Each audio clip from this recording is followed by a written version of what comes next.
Hi, this is Dan Nash at Backpackers Review, and for the fall of 2012, spring of 2013, there's a lot of new backpacks out there. And one of them is this Millet Axpel backpack. It's a mountaineering backpack, and it can also be a nice weekend backpack. We're gonna let you know how it did when we tested it in Peru.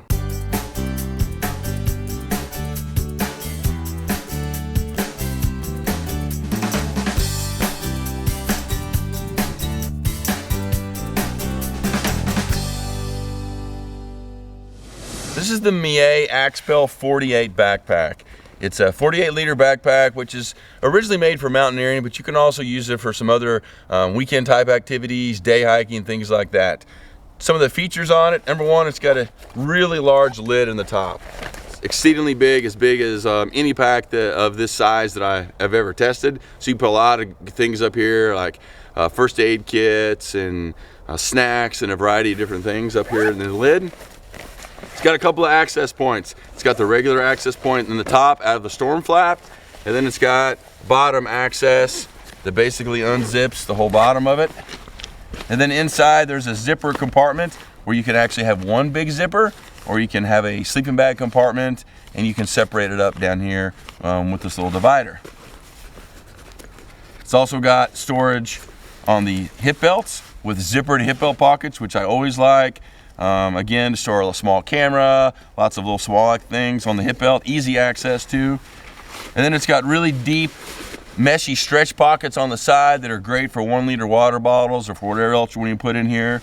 They stretch, they're really deep, they'll swallow up a 1-liter bottle very easily, and they're a little bit taller, taller than most regular backpacks. And the reason for that is so that if you're wearing a harness, mountaineering and things, they're not going to be in your way. The bottle's going to be up just a little bit higher, won't get in the way of your harness, accessing gear off of your harness and things like that.